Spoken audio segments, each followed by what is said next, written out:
Good afternoon, ladies and gentlemen. Welcome to the Bourbon Basement. We're happy to do it very early today because we do have plans later this evening, but we had to get a video, episode out for you all today. As always, I'm Ryan, And I'm Steve. and welcome back to the Bourbon Basement. Today, we're going to be doing a little bit of tasting and review and a little bit of history on Four Roses. We're obviously not trying all of these sitting in front of us. There are multiple different bottles. Are these all the Four Roses bottles that you can get? It's not all. These are the most popular ones you can probably grab off any Any shelf shelf, and right then now. and then you've got the Couple two. private We are selections. trying two today, which we may regret later. So apologies in advance to our families if we act a little goof. But these are the two we're going to be trying today. You've got your regular small batch, straight bourbon. straight bourbon. This is 80 proof. Yes. 80 proof. This is one that you're going to find anywhere. This is your regular Four Roses. You've got your small batch over here, which is 90. I just rehearsed this a little bit and still can't remember it. So this is 90. This is another one that you're going to find on the shelf all over the place. This is single barrel select, Small batch select, small batch select. This is 104 proof, and then you've got stouter. Yeah, a little stouter. This is your single barrel, 100 proof. 100. 100 proof single barrel. The small batch select I've never ever had. A little bit stouter than the small batch. I love the bottles. I love all their bottles. I even like this one. Four Roses has always had a very nice exterior appeal to it. Yeah, and when they come back, and I might get into this a little bit later, but when they came back to the United States, Four Roses came back as a yellow label, if any of y'all heard of that, but it just had a yellow label. So this is basically the yellow label bourbon that they had, but now they've changed the label to make it blend better with these, and they've got the in the glass, they've got the Four Roses. So that's a nice touch, makes it look classy, neat, and so we got our bottles there. Your private selection barrels, which is what we're actually going to talk about today.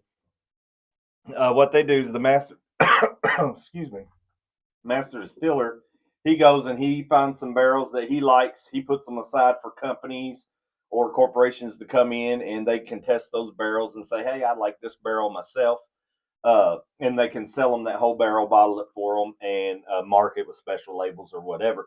But this private selection is actually selected by the master distiller himself, and I bought these at the distillery. So they were both on sale the same day. I did get two different mash bills, which is what I wanted, and that's why we're actually comparing them today. It's because we're going to test, excuse me, both of their mash bills. We don't have no water down here today, do we? One interesting thing about Four Roses, and I'll tell you a little bit more about it when I get into the history. And guys, I do apologize. I didn't study like I should. I'm not as prepared as I usually am, but I've got a couple notes. So if you see me look down, that's what I'm doing is I'm hitting these notes. Cheat sheets. Yeah, little cheat sheets. But the cool thing about Four Roses, they actually have 5 they actually have 5 different yeast strains, and they actually have 2 different mash bills. Their mash bills are B and E. We've got one mash bill B and one mash bill E right here. So that's what we're going to compare. Do you want to get these others out of our way? We just put these up here for purposes. Four Roses purposes. Yeah, so you know what Four Roses was doing. We can get these out of the way, just make to give a us a little bit more room. A little bit more room. We can set them back here. And you can see this single barrel looks just like these because they are also single barrels. They're just private selection single barrels. We're going for the rare ones. Of course, for affordability, most affordable. Second most affordable. And then these two actually are about the same price, and that's in the $50 range. I'd say this is a $40 range, and this is probably a $25 range. These here more expensive when you get to the private selection barrels. And they come with this nice little leather thing around the nozzle. And this will actually tell you a little bit about the bourbon that you have in the bottle. It's kind of a generic one because we got this from the master distiller. Oh, thanks. I forgot to get us water today. That's why I was saying you started coughing. We don't have any in this cooler. Oh, are we out? Yeah, out. Okay. So anyway, guys, I do apologize for not being so prepared with the Thanksgiving holidays and stuff. I've been kind of busy. It's been busy. Yeah. But Four Roses, it started with a love story. And we're all fond of love stories, right? So Paul Jones Jr., he's the guy that started Four Roses. Actually wasn't called Four Roses when he came. So evidently he moved to Louisville in 1884, opened a distillery, and he met a young lady, a Southern belle, they said. He met a Southern belle that he just was smitten with. I'm going to cough again. Technical difficulties. Sorry. You didn't cough the whole time we were setting everything up. All right, so Southern Belle. Met a Southern belle. He was smitten with her. Kept asking her out. I don't know how the dating worked back in the 1800s and stuff. Don't think he was officially courting her. She kind of brushed him off a few times. One of the stories said he proposed 4 times. One of the stories said he proposed 4 times. And she told him no 4 times. So I guess John, he wasn't good enough. Yeah, I guess Paul Jones Jr., he was getting a little bit frustrated, maybe a little tired, maybe he thought he was wasting his time. Because it doesn't say how many times, how long this went on. But he goes 4 times back to back. Well, he goes back and he sends her a dozen roses. There's a event, a dance, a party, something coming up. And he tells her, he asked her to marry him in the note again. Asked her to marry him and said, if your answer is yes, wear a corsage of roses. And so he went to the party that night and he waited and waited. You know, he's kind of giddy. He's kind of nervous. And then he sees her walk in and she has a corsage of 4 roses. All right. So that was the answer. She said yes. I guess they got married. Probably lived happily ever after. I'm sure. All right. That's how so all these other stories tend to go. 4 Roses. That's the love story. Then in 1888, so 4 years after 84, he goes and he changes the name of the distillery to Four Roses. And that's how Four Roses came. So if you look at this bottle, all the bottles I think have it somewhere. A corsage of 4 roses. Yes, they all have the 4 roses, and that's the corsage that's supposed to be that she wore. But if you look at something, I can't even find it now. I saw it earlier. The years on it is 1888 because 4 Roses actually started in 1888. But Paul Jones Jr. says he's been making the project or the product since 1860. And he started like in New York or somewhere. I don't know. But he came to Kentucky and has been making 4 Roses. So, and now it's a Kentucky bourbon. Yeah, that's right. Yay.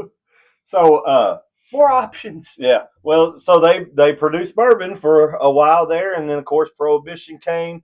They bought the old Prentice Distillery there in Lawrenceburg, still there today. Old Prentice Distilling Company. And the reason they bought that is so they could get a medicinal license to sell through Prohibition. So they were through Prohibition. And then in the 1930s, 40s, and 50s, they were like one of the top selling bourbons in the United States.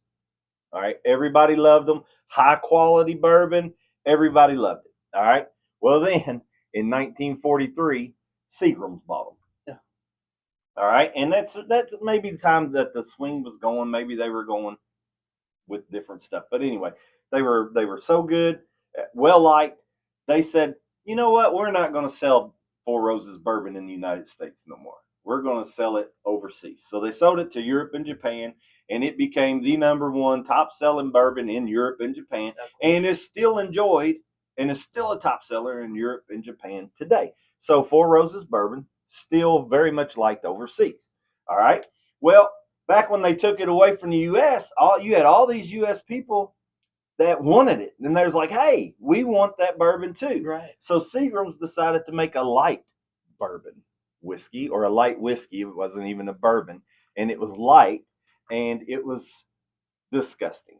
Now, this is all I remember. I couldn't find any research on this. I'm going strictly off the tours that we took at Four Roses. Do you remember any of them? Yeah, I remember Four Roses. Okay. So anyway, she was telling us that That was an Seagram's early made one. it. They had the light one. It almost destroyed the Four Roses name because it was just disgusting. They sold it. It was bottom tier. Sold it for cheapest one on the market or something like that. And people, the quality and everything wasn't there. So people was like writing Four Roses off. Yikes. All right.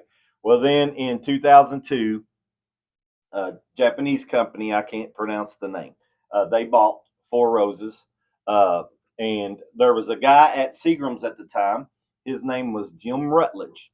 He became the master distiller there at Four Roses, but he worked for Seagram. Was a Kentucky Owensboro native.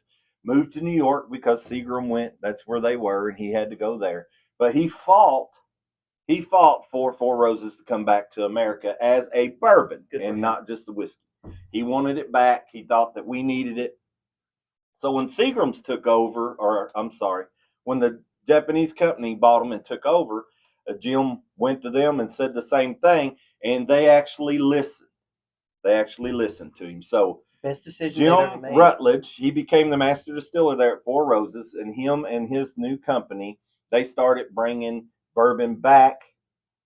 He was master distiller from 1995 to 2015, and they started bringing bourbon back to the United States, the Four Roses bourbon.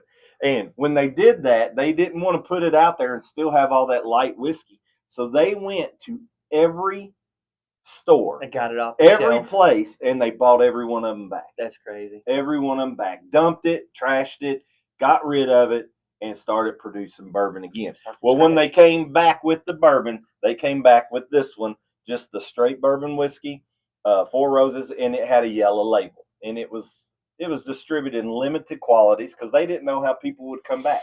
Well, then when they started trying it, people started liking it again. People started buying, so it was just uphill or downhill from there. I guess everything was going good. The climb was But over. this is the old yellow label that was there. It's just redecorated now to be a better fit for everything else. There's a lot of history to Four Roses. Let's talk about a little bit of our tours of it. So if you go to the distillery in Lawrenceburg, you didn't go on that one with us, did you? You went to the Cox Creek one where they have the bottling and storage warehouses. Yes. That was Cox Creek. Yeah. We saw them put them in the bottles and everything. Yes. Well, the one in Lawrenceburg, that's like an old Spanish style fort. It's pretty cool. When you drive up on it, you see the walls and everything, and it's beautiful grounds. It's super nice. The gift shop's super nice. Gift shop at the other one was nice too. Yeah, they have a lot, and it was cool to go into the rick houses and everything. I believe Four Roses is I won't say only, but Four Roses has single story rick houses. So you remember going to them? Yeah. We go in some others, and you look way up. Yeah, way up. Yeah, you go in this one, and it's not one rick, but it's like like five. 5 high. Yeah, it's only like 5 high. It's one story. So they have one story rick houses. They like it that way because it keeps their flavor profiles even. Kind of, yeah. But anyway, it's very interesting. If you get to take a tour of Four Roses, you'll probably hear about the love story. You'll hear a little bit more about the history. But I think I'm done with the history. Let's be done with the history. That's fine. All right. So history's done, but let's talk about some Four Roses bourbon. Now, one good thing, I guess one more thing in history. Oh. So one good thing that Seagram's done for Four Roses bourbon is back in the 1940s, they bought 5 distilleries, and I got their names right here. This is one I couldn't remember, guys. So they bought the Frankfurt Distilling, they bought Old Lewis Hunter Distillery, they bought the Athertonville Distillery, and they bought the Henry McKenna Distillery. And we got some Henry back here. Yeah. And then, of course, the Old Prentice Distillery. So when they bought those distilleries, they got the yeast strains from all those distilleries. So then when the new company bought them, of course, they acquired those yeast strains. So now Four Roses has 2 mash bills, 5 yeast strains. So they have 10 combination possibilities where they can make all different kinds of flavor profiles. So Seagram's did that. That's one good thing that they did do. So, and then all those yeast strains are back from the 40s. So it's like a lot of the older bourbons. every time you take a sip of that bourbon, you're drinking history. Right. You're drinking history bourbon right there. How it was made back then. A lot of your newer ones, they're blended and all that stuff, which is still good. I'm not saying they're bad, because Right. the technology and stuff is there to still keep it as a bourbon and blend it and make it taste. You get some unique flavors, but this is history. So Four Roses is history. Four Roses is kind of living the dream right now as far as bourbon world's concerned. I mean, all the possibilities, like you said, that you can experiment with if you really so chose to. Yeah. All right. So I'm going to let you do a little bit of talking. You can pick up this bottle, just read the bottle, but the most important thing is this. This is the recipe. Okay. So you read that, and I'll tell you what we're going to try to taste today. All right. Well, obviously, we got a single barrel strength here. This is also a private select. We got this is a 55.8%, so that's a 110. 110. 111.6 or something like that. Yeah. But then we got Brent Elliott Master Distiller, creamy vanilla, apricot, brown sugar, and light oak balance nicely in the bright aromas and mellow flavors of this 9-year, 1-month-old bourbon. So 9-year, 1 month old. The flavors unfold slowly on the palate with a hint of cinnamon in the finish. Enjoy. Okay. You'll enjoy that cinnamon. Well, what's your recipe? This is the one I want to do second. What's the recipe there? It's 20% rye, mash bill, 75% corn. Fruit. It doesn't say that. Well, give me the OESV. Okay, so the OESV. So the OESV, which that's going to be that's their E mash bill. Yeah. That's what the E's for, and that's 75% corn, 20% rye, and 5% malted barley. The only thing it says on here is 20% rye. Yeah, so that's what it is, though. It's 75% corn, 20% rye. So that's what we're going to try second. This one here is the OBSF recipe, and that's the B mash bill. And the B is 60% corn, 35% rye, and 5% malted barley. So big difference in the corn and a big difference in the rye. And that's kind of why I wanted to compare them today. Both selected by the master distiller. Is that Brent Elliott? Brent Elliott, yeah. And that's the new master distiller. He worked with Jim Rutledge for 10 years, and then Jim retired, and Brent took over as a master distiller. So, anyway, you want to read about this? Is it different? Because I know it's older. Yeah. So this one, Brent Elliott, master distiller, of course, specially selected. Aromas of rye and baking spice introduced this 10-year, 11-month-old bourbon. Robust flavors of clove, ripe cherry, and creamy vanilla fading into a long finish of brown sugar, oak, and cinnamon. Enjoy. All right. So you're going to be tasting the cinnamon again. Cinnamon on the finish. I think it's the smell of the cinnamon that gets caught in my throat and makes me cinnamon on the finish. Because I can taste them. It's the smell. Let's do this one first. I hope I got the right. Whoa! My bad. What are we doing? Open that in front of the mic. I'm not worried about me opening. You got to give him the. There you go. There you go. Jeez. That's what the people live for. Does that one fit in there? Yeah. That's what y'all live for. Y'all come for the pop. We'll just do the ounce or maybe a little less since we're doing 2. As long as we can get 3 sips and point B. Maybe a water out of it. Did you go left-handed again? Yeah, I did. Well, I'm afraid to pour with my left hand. My left hand just ain't it. It ain't all there. There you go. I'll and I'm not worried. I will look at the colors, but I don't care about comparing the colors. I want to compare the taste of these. So this will be one. All right, and we'll pour that one next. All right, single barrel private selection. This is the rye heavy. 35% rye. Yeah, 60% this is the rye heavy corn. Compared to this one. They both have 5% malted barley. Tell them about our tasting, how we do it.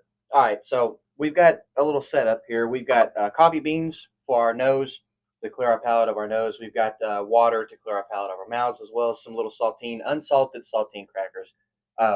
You don't want salt. It apparently messes with your palate really.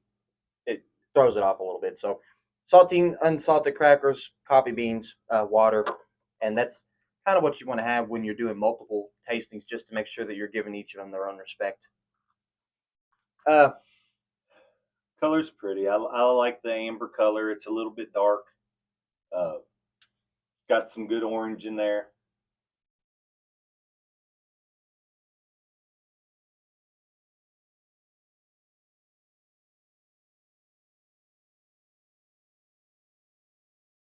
I'm getting a little bit of fruitiness here, Raz. I get some apple. It's very sweet. Yeah. Sweet to the nose. You get a lot of sweetness in here.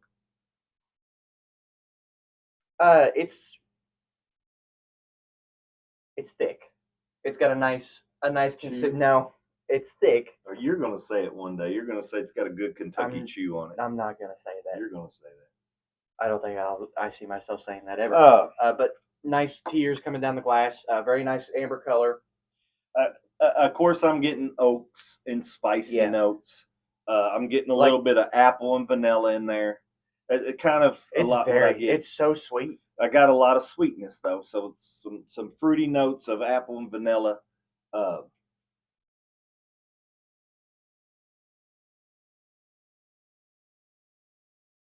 I'm almost getting like a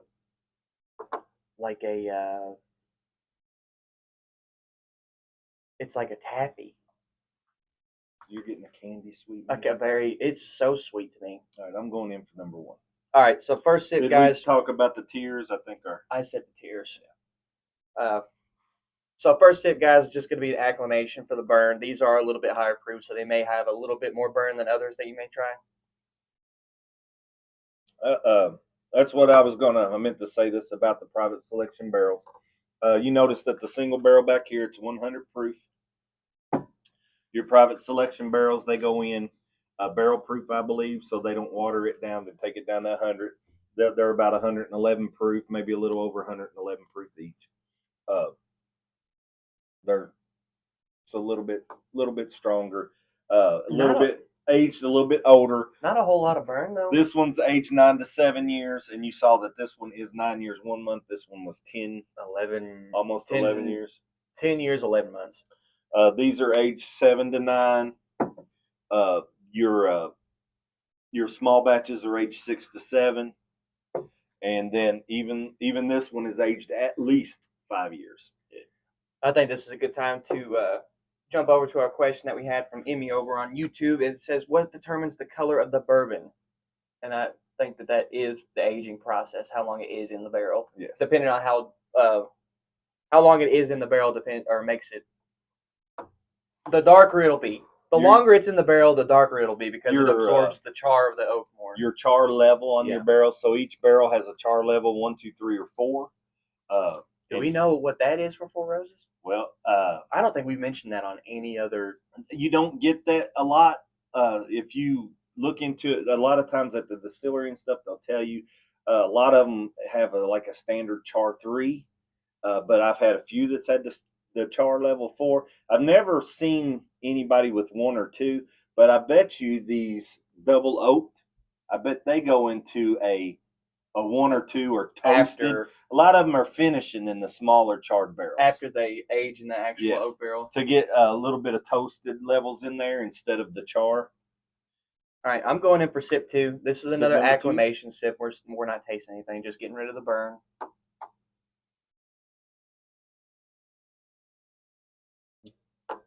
Yeah, I was going. It's gone for me. It's very smooth. The first sip, I thought was smooth. For the proof, it was. Definitely. I thought it was smooth. The second sip was even smoother. Yeah. I didn't even hold it in my mouth that long. But number 3, that's where you go in for your this is flavor. Your first tasting. Try to pull your flavors out of there and get actually what you think about it. Now, this one should be more spicy than this one because this one has more rye. And that's kind of why I wanted to save this one for second. Well, I think that it smells sweet.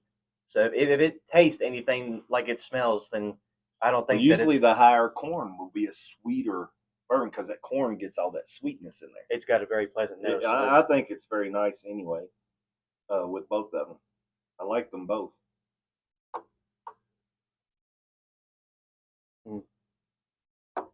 Caramel. Yeah. Caramel right off the bat. I tasted a lot of caramel on that second one too, and I just didn't. It's say almost like a anything. caramel apple for me now. Yeah. Very nice. It's so pleasant. It's very good. Get a lot of caramel, appley. Get some of that.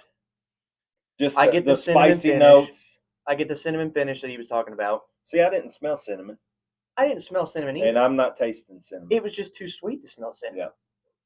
But I get the. I'm getting like a cinnamon caramel apple, and I'm here for it. Well, I get the caramel apple and a lot of vanilla. I get a lot of vanilla in there. Still get that oakiness and that spice. Are you kidding me? Didn't think we needed to say silence all cell phones when we're the only two on set. Mom, if you're watching this, I'll call you back. That's my mother, everybody. She had a calling. We do accept calling questions from family members, I guess. If she was going to call and talk about bourbon, Mom, send me a text. Send me a text. And I'll get it and I'll read it on We'll air. get you an answer. We're just on the first tasting, so we got a whole nother one. If you got any questions, call us toll free. All right. So I didn't have a whole lot left, but I got enough to drop some. It's very good. It's very good. I'm getting a cinnamon caramel apple, and I'm 100% here for it. I like it. And what we do here is we got some I've had this before, haven't I? Well, both of these bottles were open. So, but I don't feel like I've tasted this before. Well, we probably just drank it to enjoy it and didn't really try to pull it. Maybe that's the one thing about these tastings, guys. You can sit there and you can have a favorite bourbon and you can drink it and you know kind of what it tastes like and you're like, oh man, it's a good bourbon. I like it. It's smooth. It has a good finish and I feel good after I drink it, right? But sometimes that's all you need. If you go back and you try to pull out the flavors in that, you may notice something different every time. And one thing I didn't do, we didn't invite our guys to drink with us. So if you got some Four Roses or any bourbon for that, guys and gals, our producer's saying gals too. We don't discriminate here. Because she does like some bourbon.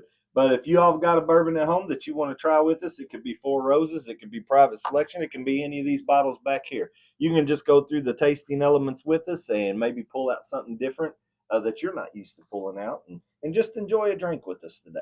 All right, so have you taken the one with water yet? No, I've put 4 drops in mine. And so I'm smelling the spices come out a lot more with the water. Okay. Well, with all the tastings that we've done, you've dropped the distilled water in there, which is basically just boiled water. It doesn't add taste or flavor. No impurities. You drop it in there, and you'll be surprised how much it changes the palate and the nose. It's kind of wild just for water. But I'm getting the spices. I'm still getting sweetness, but I'm getting spices. Yeah,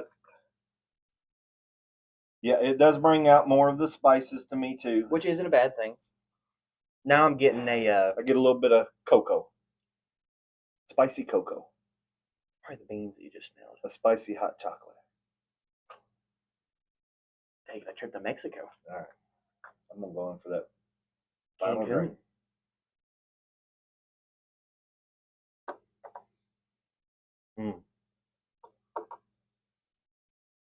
Well. Spicier. I got more of the spice, but I got a smoother texture. Did that make sense? I'm not getting exactly that. I'm getting a lot more spice. It was actually more burn than my first acclimating sip. See, I didn't get that. I'm getting a lot more savory flavors. There's not any candiness, caramel apple, or anything going on for me anymore. It's more the cooking spices like they were talking about, like paprika, or it's like a paprika, cinnamon, thyme kind of thing. I don't know. It's weird, strange. I took like my first tastings that I pulled out where I had the caramel apple, the smoke and the oak, and then it just intensified it all with the extra little spice. Yeah. But it seemed to go down pretty smooth. So I didn't think it was bad. It was much better without the water, in my opinion. I like this one. I've been drinking this one neat. I like it neat. But if you do drink on the rocks, it may intensify the heat a little bit. Just a bit. But I think I thought it smoothed the finish. For our palates, because we seem to be on the same page for once, for our palates, It was much sweeter. If you want a sweeter bourbon and not as much spice, I recommend drinking that one neat. Okay, let's go for number 2. This is another private barrel selection from the master distiller at the distillery. This one is 75% corn, 20% rye, and 5% malted barley. Okay. There you go. Oh, that was better than mine. That was a very good one. I might have just lost my job.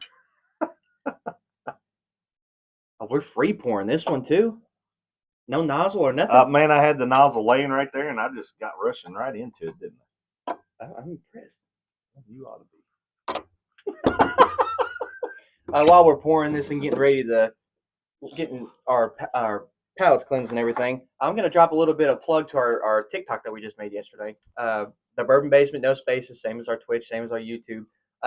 Going to try to be posting daily videos on there. We'll do a couple of walkarounds of the actual Bourbon Basement.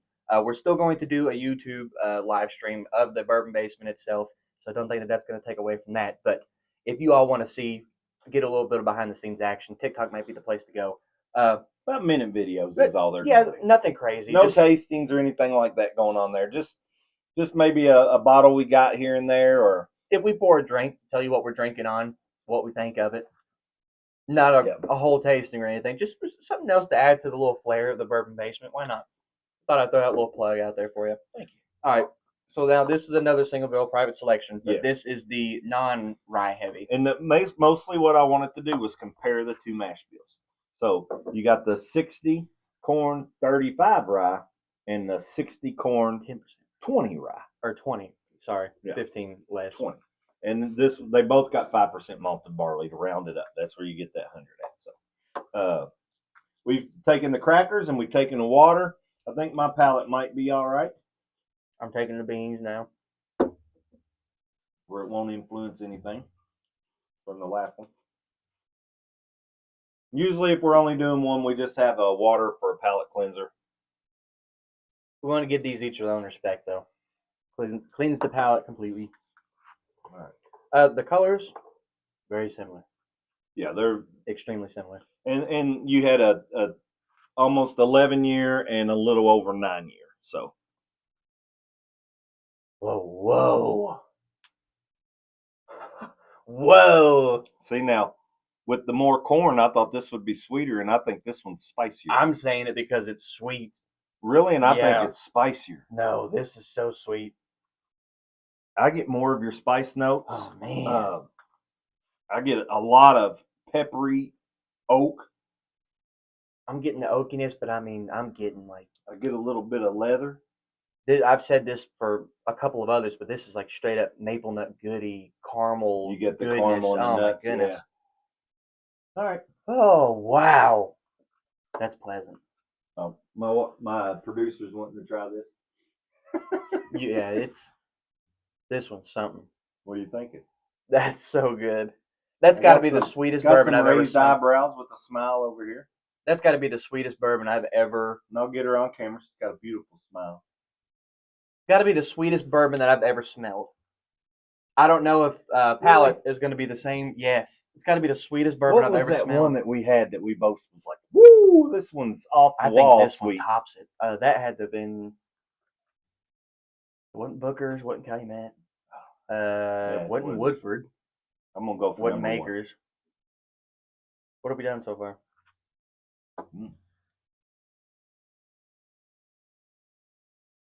Producer saying candy corn. She had an acclimation sip though. She wasn't even supposed to be tasting yet. I think maybe a smell, or is that what you're tasting? The smell. The smell is candy corn. So the first one, the acclimation. Are you just do your first one? Yeah. There's a lot of sweetness in that. Oh my goodness! If you want a sweet bourbon, folks. So wow. Well, I was smelling a lot of spice, a lot of heat, or I thought this was going to be hot. It wasn't very hot, and it was very. I can taste the sweetness. We won't comment. Yeah, that's maple syrup is what my producer's saying. I'm going for number 2. I didn't need a big acclimation. Man.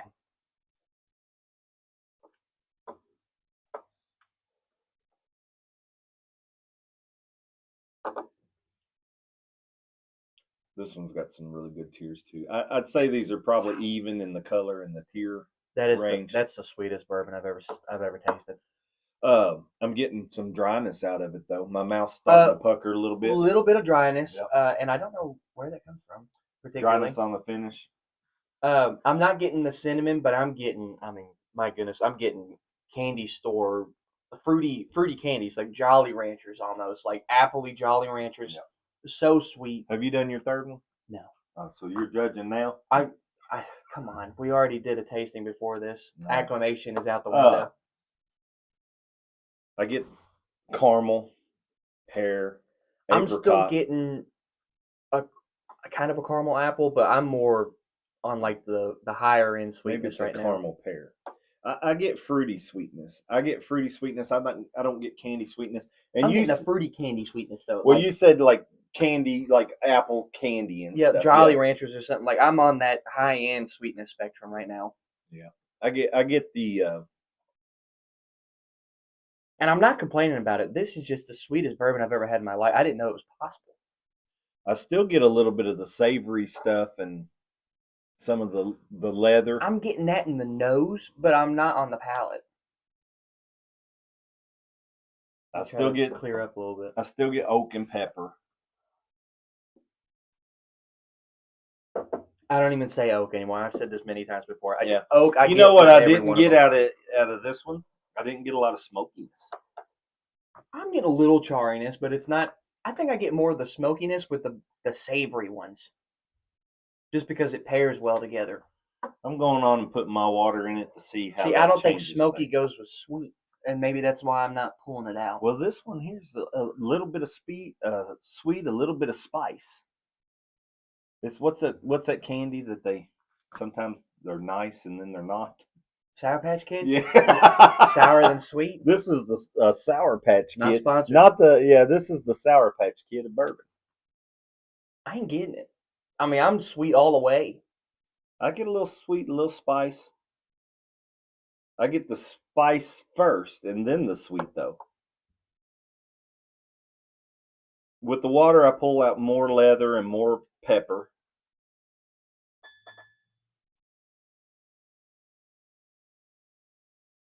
All right, I just now dropped mine. I couldn't remember if I had done my third sip or not, but you had. I got plenty to do a fourth. I think the heat will pick up with that. With the water, I think the heat will pick up. For you, it did for me. I mean, a little bit more burn in my nose, but I wouldn't necessarily call it heat. Well, when I added the water, it intensified, just like it did this one. It intensifies all the flavors that I tasted earlier. So I had a little bit of that spice. It made it more intense. I had a little bit of that sweet. It didn't intensify the sweetness. It intensifies that spiciness. So I got a lot of the pepper. Mm-hmm. Yeah, I get a lot of the peppery taste now. I still get that leather, but I still have that sweetness of the pear and the caramel. A little bit of apricot sweetness in there. The oakiness comes out a lot more. I'm still not tasting smoke though. I might be getting smoke. It's more of a.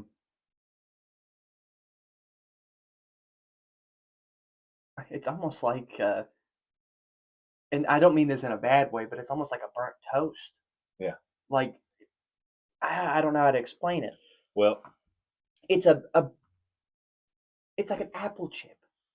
Okay. Like if you. I can see that. Yeah. If you burn an apple chip or something in the oven, like you get a little crisp on it, a little more crisp on it. That's kind of what I'm picking up. I can get that. I can see that. I can see where you're feeling that. So I'm also getting a more maple with the water. More maple.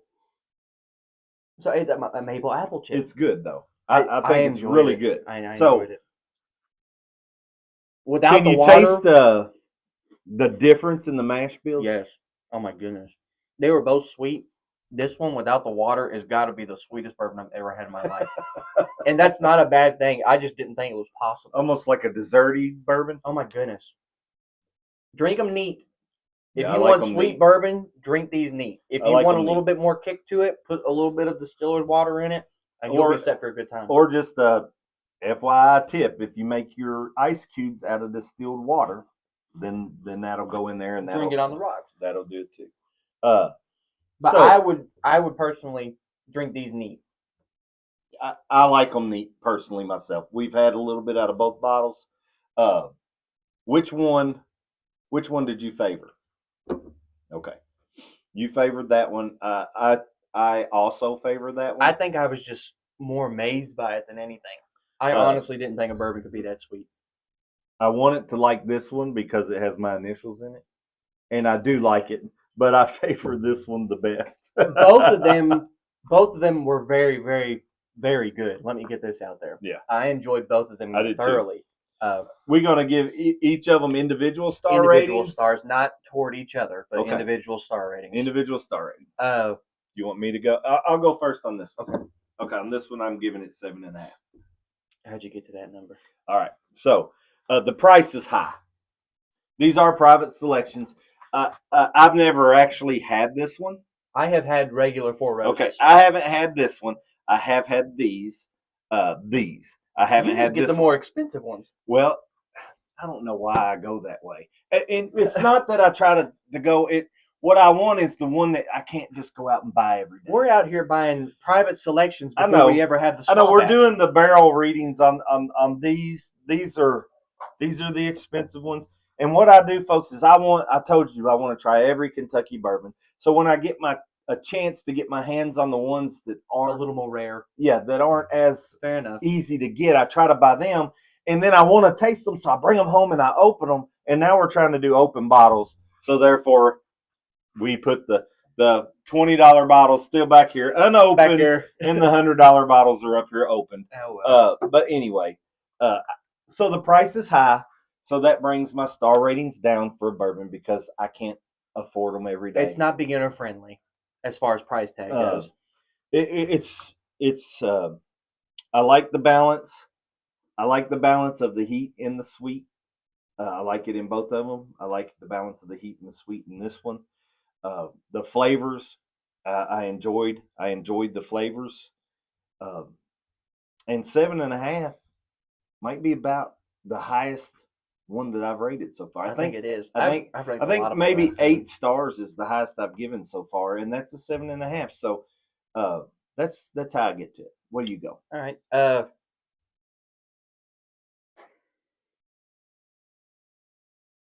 6.5. Okay. Once again, not beginner friendly, not by proof or price tag. This is not something that someone's going to pull off the shelf for the very first time having bourbon. See, the proof of it kind of gave me extra star. Extra star. It's fine for me. Yeah. But I try to consider everyone in my ranking. Okay. But I thoroughly enjoyed it. Don't let that 6.5 star or 6.5 star fray you away from buying this, because this is a very good bourbon. I like the flavors of it. I wasn't getting a whole lot of spice until I put the water in there. I thought these were both very sweet bourbons, and I enjoyed them very thoroughly. But price tag and proof, not beginner friendly, hard to find. Well, and these were at the distillery the day we were there. They had them in the bar area. I went and tried them before I purchased them. I was only going to purchase one that day. I liked them both so much I bought 2. Had to do it. I did. I wanted one of each mash bill, and my producer and I talked about it, and we was like, "Yeah, that'd be good for the show." And we wasn't even doing the show then. Well, I'm giving it. I'll do 6.5. All right, so 6.5. You did 6.5. I did 7.5. But very good. Don't let that 6.5 fray you away from buying it. 60% corn, 30%, 35% rye. All right, let's go to the 75% corn. I'll go first. 20% rye. Yes. 8. I mean, this it's got to be an 8. This is, I've said it 18 times already. The sweetest bourbon I've ever had in my life without the water. If you want a sweet bourbon, I even think that other than price tag, this might be beginner friendly. Because you get a little bit of burn, but once you get acclimated, it's so sweet. It's like you're drinking a candy. The finish isn't as long, so whatever you taste doesn't stay with you as long as stick this in the one back did. of your throat or anything like that. Flavors were awesome. Loved it. I'd recommend drinking it neat on my palate. Your palate could be completely different than mine, but And Eight. it will be. It will be. It will be different than mine. All right. Well, I went 8 as well. 8. So it's a good bourbon. And I know we're not supposed to compare them. I liked both of these bourbons very much. I like the flavors. I went again. The cost is high on this one, so I lowered it for that. The proof is high, so I raised it for that. The flavors out. Well, the flavors were delicious. This one to me tastes just a little bit better than this one. This one had more of the spicy notes that stayed with you a little bit longer. So for me, some people may prefer that. They might, and so you might like this one better. This one, to me, it had that little bit of spicy notes, but they didn't stay with you and linger with you. See, I don't mind the lingering of the spicy notes. As far as the flavors, you had a lot of caramel. You had some apple in this one. In both of them. Yeah, and see, I had caramel and pear. I had caramel in both. I had pear over here, apple over here, a little bit more of the fruits over here than I did over here. But I had less oak and no smoke. And a little more oaky over here. I didn't get the oak on either one of them until I added the water. Okay. It was there, but it made it come out more because for both of them, for me, the water made the spiciness of both come out more. Yeah. And I guess that amplified the oak. I got you. So both very good. The ones back here that I've tried are very good as well. So, Four Roses, props to you. If you like Four Roses, I suggest trying to get you a private selection barrel. If you've had Four Roses before, try to get your hands on one of these. Yeah. Because they're both very good. I agree. I agree 100%. My personal opinion, the lower rye bill, the 20% and 75% corn, this is my favorite. Yes. Personally. I agree. But that was a very, very, very enjoyable tasting. I agree. Might be, and I'm not trying to compare to others, but that might be one of my favorites so far. And that's a big step for me. I liked it. I liked it. I don't go out and pay $100 for a bottle of bourbon all the time. So when I tasted these, I wanted one. I ended up buying 2. Had to have it. Had to have it. Guys, I think that's going to be it for us. I think we covered everything that we needed to. Highly recommend both of these. Just putting that out there. If you are a bourbon drinker and are looking for something a little bit different, maybe on the higher end of the price spectrum, but recommend the tour as well. Yes, if you have the chance to go tour the distillery. I didn't get to tour the Lawrenceburg one, but even the one that I got to go to was very, very enjoyable, as well as any other distillery has always been enjoyable. But once again, guys, check us out on TikTok, the Bourbon Basement, no spaces, same as our YouTube, same as our Twitch. We will be live again next Friday, 6 p.m. Eastern Standard Time. We hope. Are we back to normal time? We hope it's normal time next I don't week. want to do no false advertising or nothing, but 6 p.m. Eastern Standard Time next Friday, live on YouTube and Twitch. Go check us out. Subscribe on YouTube. Follow on Twitch. If you happen to find our TikTok or happen to go look at it, leave a comment on one of our videos saying what you would like to see next, or on our YouTube videos. We'll read them. We'll read the comments. We read the comments. I reply to all of them, or like them. Something. I'll react to your comment in some way because I am the moderator of the social medias. So you'd be talking directly with me. But all that being said, guys, appreciate you all giving us a little bit of time out of your day as always. I hope everyone had a very happy Thanksgiving yesterday. As always, it's been Ryan. And Steve. Why drink alone? When you can drink with us. We'll see y'all next Friday. Hey, can I have a hug? No. I'll settle for another warm Kentucky hug then.